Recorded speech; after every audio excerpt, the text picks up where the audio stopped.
Coucou et bienvenue dans Tarot et Spiritualité, le podcast pour développer ton intuition et avancer sur ton chemin de vie grâce au tarot et à la spiritualité. Je m'appelle Julie, je suis praticienne énergéticienne et je fais également de la guidance. J'utilise différents outils pour t'aider à aller mieux à partir de mes guidances et de mes expériences. Ce qui me passionne dans le tarot de Marseille, c'est l'infini de combinaisons qu'on peut faire avec un simple jeu de cartes. Coucou et bienvenue dans cet épisode où je vais te parler de tarot de Marseille, évidemment, de manifestation et de psychomagie. Je pense que j'ai fait le tour du gros sujet de l'épisode. Quand on pense tarot de Marseille, à aucun moment on va se dire « Ah bah tiens, le tarot de Marseille, je l'associe à la psychomagie, je l'associe au côté thérapeute, je l'associe à la manifestation. » Et pourtant, c'est l'utilisation première que j'ai, moi, avec le tarot de Marseille. Comme je vous l'avais dit précédemment, j'ai mis le côté divination de côté avec le tarot de Marseille parce que ce n'est pas ça qui m'intéresse. Et finalement, je trouve que la divination, pour moi, n'est pas assez challengeant dans le sens où on te dit A plus B plus C et tu auras D potentiellement. Alors que si je te dis, tiens, tu veux manifester quelque chose pour laquelle tu souhaites vraiment, mais tu sais pas comment et pourquoi tu vas avoir accès, bah écoute, faisons un tirage et voir comment tu pourrais accéder à cela. Bien sûr, il va y avoir un côté divination, puisque on va dire si tu ne fais rien, tu iras peut-être vers ce chemin-là, mais si tu agis, par contre, tu pourras aller vers le chemin que tu souhaites. Et c'est là où, en fait, je suis un peu ambiguë, c'est que la divination, entre guillemets, les cartes vont me dire certaines choses qui vont me permettre de peut-être faire des choix, peut-être aligner mes choix par rapport à ce que je souhaite. Et en fait, pour moi, c'est un peu une piqûre de rappel. C'est un tirage que je fais environ tous les mois. J'ai quelques sujets que j'aime aborder et en fait, ces tirages, c'est un peu, les tirages de mon journaling. C'est mon tirage, du quotidien avec, ce que j'ai envie de manifester, ce que j'ai envie de voir arriver dans ma vie. Dans cet épisode, je ne vais pas que, parler du tarot, je vais te parler de manifestation et quelques exemples peut-être que j'ai eus. Et puis, je vais te parler comment manifester et comment t'auto-coacher avec les cartes. Bien sûr, cela ne remplace pas le fait d'aller voir un praticien ou une praticienne, cela ne remplace pas non plus la médecine, cela ne remplace pas les professionnels. Si tu as de gros problèmes et que tu as besoin de médicaments, évidemment que le tarot ne va pas t'aider pour tout et surtout, mais par contre, il peut t'aider à avancer autrement dans d'autres aspects de ta vie. Pour continuer le podcast, je vais demander au tarot, donc là j'ai un jeu de tarot dans les mains, savoir dans quel domaine je vais te parler, comment j'ai utilisé la manifestation. On est dans le bâton, le 2 de bâton, les voyages. Ça, c'est une question très intéressante parce que j'oublie souvent que j'ai énormément manifesté mes voyages pour pouvoir y aller. Après, tu vas me dire, ah mais c'est facile, Julie, il suffit d'avoir un moment de temps pour toi, des vacances ou autre, de créer ces espaces-temps, de prendre ton billet d'avion et d'y aller. Mais alors, là, c'est là où tu te trompes et c'est là aussi, parfois, il faut enlever ce côté toujours de volonté. On dit toujours aux personnes, mais si tu veux le faire, tu n'as qu'à avoir la volonté de le faire. Moi, je pense que ce n'est pas toujours vrai et ce n'est pas toujours juste et ça culpabilise les personnes. Donc, je vais te parler de l'un de mes voyages. Alors, j'ai réfléchi avec quel voyage je pouvais te parler parce qu'il y a plein de voyages que j'ai manifestés sans avoir le tarot de Marseille. Donc, on peut manifester sans le tarot de Marseille. Je pense que le tarot nous aide un peu à aller voir ou à aller plus vite dans certains sujets, à te libérer de certaines choses. En tout cas, je vais te parler du Sri Lanka parce que quand je suis partie au Sri Lanka, le tarot de Marseille était entré dans ma vie et il m'a beaucoup aidée pour sortir de ma zone de confort et faire ce merveilleux voyage. Alors, je te donne un peu les bases. C'est que j'étais salariée, j'avais un mois de vacances au mois d'août et je n'avais personne avec qui partir. Je voulais partir, mais je ne savais pas où et je n'avais pas forcément un budget illimité. Mais par contre, j'avais vraiment besoin de partir parce que dans mon travail, je n'avais qu'un mois de vacances où et la semaine de Noël.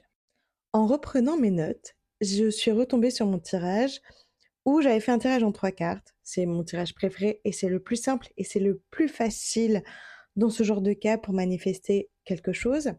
J'avais alors les 3 cartes, je te l'ai dit. La première carte, c'était le cavalier de bâton et ça symbolise mon départ, mon envie, où j'en suis, mon désir, tout ça. La deuxième carte, c'était mon blocage. Pourquoi je n'ai pas accès et qu'est-ce qui me bloque pour aller vers ce voyage? Et j'avais le roi de bâton. Et le conseil, la solution ou vers quoi je devais aller, c'était le 4 de bâton. C'est facile maintenant de faire, l'interprétation et d'ailleurs en fin de podcast, je t'invite à trouver quelque chose que tu as envie de manifester et puis je vais te faire un petit tirage pour voir si ça te parle ou pas. Parce que déjà 1, ça peut peut-être t'aider, 2, je trouve ça l'exercice fun donc pour moi ça va.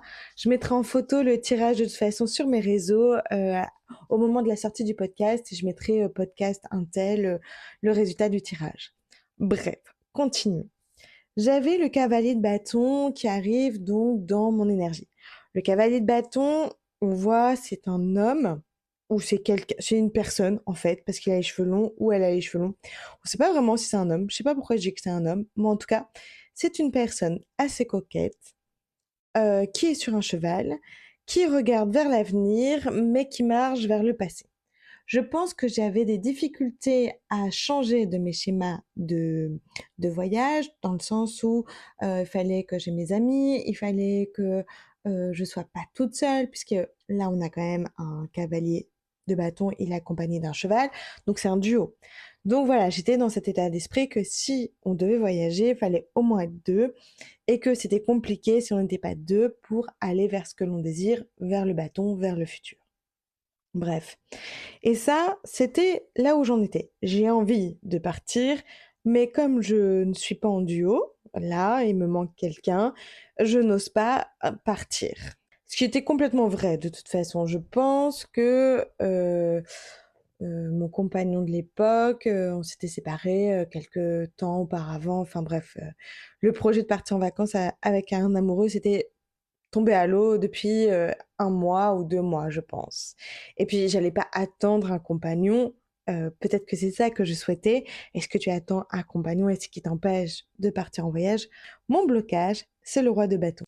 Et le roi de bâton attend, puisque c'est un roi, donc c'est une structure, attend parfois que tout doit être parfait pour pouvoir partir. Le roi de bâton, il va dire: «Oui, mais il faut savoir mon itinéraire, connaître les gens, où je vais, il faut tout structurer». Et peut-être que ça, c'était mon blocage, et j'en suis sûre, c'était mon blocage du fait que tant que ce n'est pas structuré, je n'ose pas partir. Tant que je n'ai pas la posture de ce roi de bâton, où mon désir, il est vraiment figé, où je sais ce que je veux, et tant que je ne sais pas ce que je veux, et ben en fait, je ne bouge pas, j'attends. Donc je suis dans le fait d'être dans ce blocage du roi de bâton, de attendre, d'observer les choses qui se passent et tant que c'est pas parfait, c'est pas carré, je ne bouge pas. C'est mon blocage et c'était l'erreur que je faisais. Et le conseil, c'est le 4 de bâton. Alors là, on est dans quelque chose et il faut aller un peu creuser dans le 4 de bâton, mais je l'ai compris peut-être plus par la suite parce que j'étais vraiment novice. Les bâtons, déjà, on est dans une énergie de bâton et dans le désir dans tous les cas. Mais le 4 de bâton, c'est structure peut-être certaines choses, mais pas tout. Mais c'est surtout le 4 de bâton, l'endroit où tu mets un cadre. Et en fait, là où tu prends du plaisir et où il y a un cadre, c'est là où tu dois aller. Et c'est incroyable parce que je suis partie au Sri Lanka avec un groupe qui s'appelle UCPA. Je ferai pas la pub parce qu'en fait, finalement, le fait de partir avec cet organisme n'a pas été vraiment très agréable pour plusieurs raisons, mais ça remet pas en question mon voyage. Et aussi, le fait de partir au Sri Lanka, c'est une amie dans un groupe sportif qui, revenait du Sri Lanka, qui était partie avec l'UCPA et elle m'a raconté son voyage. Elle m'a dit: «Oh là là, c'était génial, j'ai rencontré du monde, je me suis fait des potes et alors je connaissais personne au début, puis après je me suis, sentie complètement prise en charge pour le voyage. Tu fais du sport, tu découvres un pays et c'est vraiment amusant, c'est vraiment bien». Donc avec le recul, le 4 de bâton, qu'est-ce qu'il me disait? Il me disait, premièrement, tu vas trouver ta solution dans un cadre où tu prends du plaisir. Donc c'était dans mon groupe sportif de l'époque. Et deuxièmement, peut-être la solution, c'est de partir dans un cadre de loisirs. Donc UCPA, qui est un peu la colonie des adultes. Tout ça pour dire que le tarot ne m'a pas forcément donné des directions, mais m'a donné des conseils pour avancer dans ce projet qui est un projet très agréable, on va dire, par rapport au voyage. Et finalement, par le groupe, j'ai pu découvrir que UCPA existait parce que je ne connaissais pas. Et par le groupe, par cette même personne dans le groupe, elle m'a parlé du Sri Lanka, elle m'a dit aussi qu'il y avait d'autres formules. Et je suis partie dans un groupe sans rien contrôler, sans attendre mon roi de bâton. Et je suis partie solo, mais accompagnée. Maintenant, j'ai fait cet épisode pour que tu puisses aussi manifester ce que tu souhaites dans ta vie et t'aider avec le tarot de Marseille. Premièrement, tu vas manifester ce que tu souhaites. Ce n'est pas forcément quelque chose de très lourd dans ta vie. Ça peut être un voyage, une rencontre ou envie de, je ne sais pas, rencontrer quelqu'un pour t'aider dans un projet, rencontrer la bonne personne professionnellement, rencontrer quelqu'un qui va t'apporter une réponse, rencontrer quelqu'un qui va t'aider pour tel ou tel projet. Bref, là, on va être dans quelque chose de plus léger. Je vais te demander de réfléchir et de penser à ce que tu souhaites, à ce que tu veux manifester.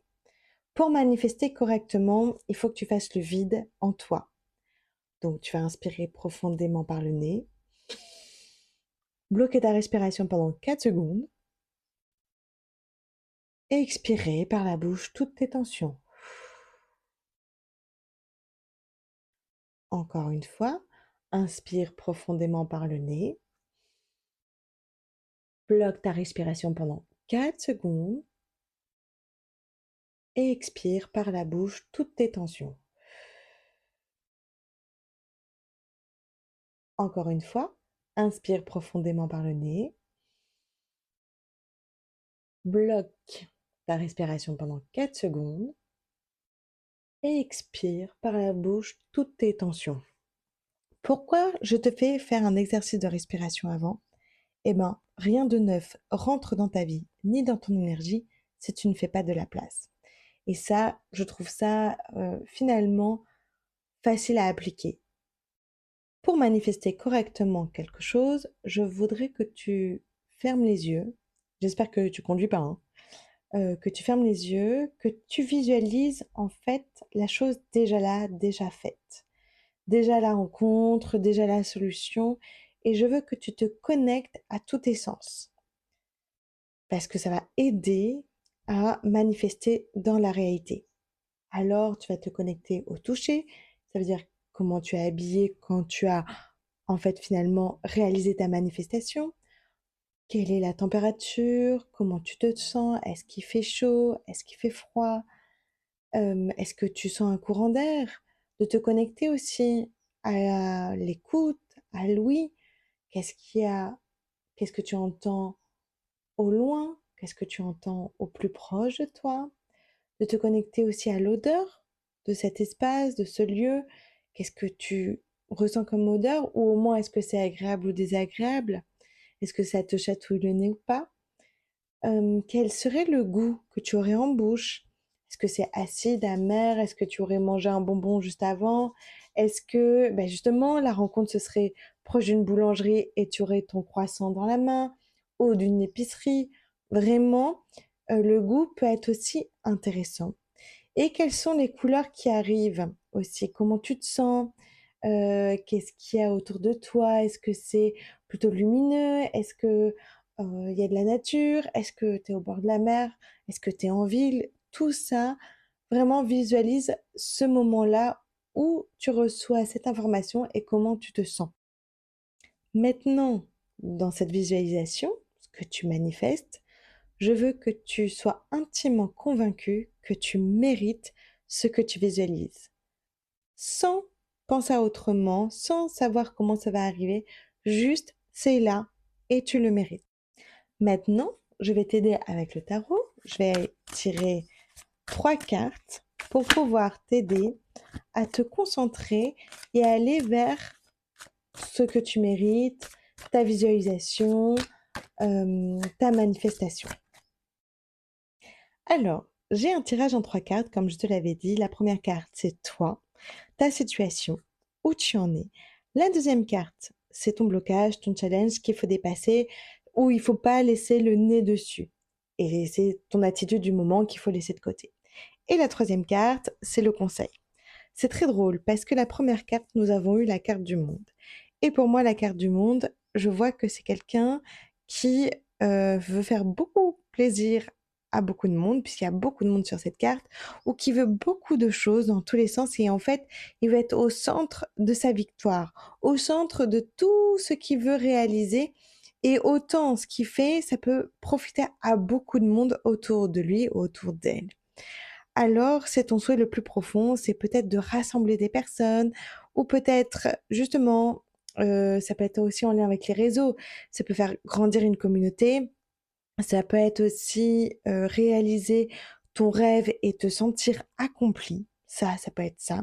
En gros, c'est quelque chose que tu veux faire depuis longtemps, puisque c'est le monde et c'est la carte 21, donc c'est quelque chose que tu espères depuis un petit bout de temps pour pouvoir te réaliser au monde, pour pouvoir communiquer ce que tu fais, ce que tu es. Peut-être aussi ta manifestation, c'est quitter ta timidité pour enfin être toi-même. Ça peut être aussi littéralement faire un voyage autour du monde, puisque c'est la carte du monde, mais peut-être qu'il y a quelqu'un qui a manifesté ça dans le groupe. Après, c'est un tirage général, donc chaque personne va voir ce qui est important pour elle. Ce qui résonne, tu peux le prendre pour toi. Ce qui ne résonne pas, bah, c'est peut-être la personne après toi qui va écouter le podcast, qui va dire: «Ah tiens, ça c'est pour moi». Voilà, tu composes. Après, comme j'ai dit, ça ne vaut pas non plus une guidance, en one to one, si tu viens me voir au cabinet ou en visio. La deuxième carte, ton challenge, ton blocage, ce que tu fais et ce que tu ne devrais pas faire entre guillemets. C'est le mât. En fait, je pense que le mât dans ce blocage-là, c'est qu'il n'est pas du tout structuré et qui avance et dit qu'il vivra verra. J'ai l'impression que tu vas peut-être dans tous les sens et que ton énergie s'éparpille beaucoup. Et finalement, vu ton projet où tu veux faire quelque chose de grand, quelque chose de beau, eh ben, c'est pas le moment de t'éparpiller. C'est pas le moment de te dire: «Tiens, je vais faire ça et on verra ce qui se passe». J'ai l'impression que le mât t'indique que le chemin, tu dois pas le faire forcément seul. C'est bien d'écouter son instinct, mais là, j'ai l'impression que dans ce projet-là, tu as besoin d'entraide, tu as besoin justement d'aller vers les autres et pas faire les choses tout seul ou toute seule. Que pour une fois, peut-être ton grain de folie ou ta façon de faire en général, aussi naturelle soit-elle, ne suffira pas pour nourrir ton projet. Ton conseil, et tu vas peut-être pas l'apprécier, c'est un 4 d'épée. Et le 4 d'épée montre, en fait déjà on est dans le 4, on est dans la structure.